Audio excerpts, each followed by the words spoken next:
Government's efforts to achieve food security will all be for naught unless the masses and marginalized find access to affordable rice. Towards such end, the government has slashed 57% of its existing tariff rates on imported staple grains each time the country buys rice from abroad during the lean months. This is a move that'll cut rice prices to the ideal 29 per kilo for the poor and indigents, as our Kenneth Paciente reports. With the purpose of reducing the public's burden due to high prices of goods, the NEDA Board, chaired by President Ferdinand R. Marcos Jr., approved the reduction of the rice duty rate from 35% has been set to 15% until 2028. According to NEDA Secretary Sentro Balita, this will help reduce the price of rice in the market. The Department of Agriculture is aiming for a reduction of 29 pesos per kilo, at least for the poor, because we will complement this tariff reduction with direct subsidies to the poor and vulnerable, so that at least they could access the food at 29 pesos per kilo. But overall, with the tariff reduction from 35 to 15%, everybody will benefit from that. According to Balisacan, it may be implemented next month or in August because it is necessary to wait for the President's executive order, which will be the basis for the private sector's decision to call for importation if need be. However, the Secretary clarified, ang 29 pesos na sinasabi natin, yun yung target na cost ng rice sa mga poor. Those who are targeted for the 4Ps, for the so it's not a general price, no?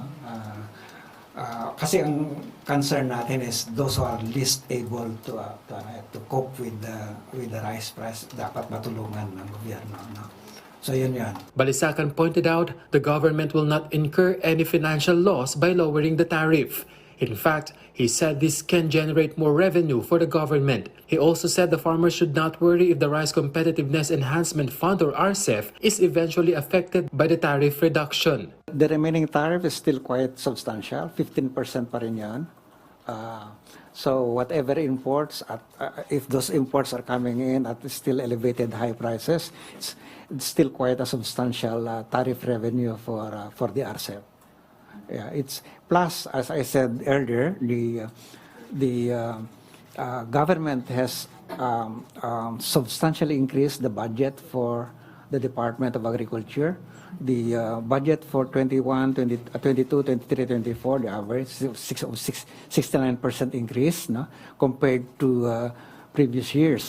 The Comprehensive Tariff Program 2024 to 2028 was also approved at the NEDA Board meeting, which is a step to stabilize the price of basic goods. According to NEDA, this is intended to cover agricultural and industrial products under the Customs Modernization and Tariff Act, or CMTA, which aims to strengthen the ability of domestic industries to compete and ensure consumers' welfare. The tariff maintenance will ensure access to inputs and support efforts to improve productivity and competitiveness.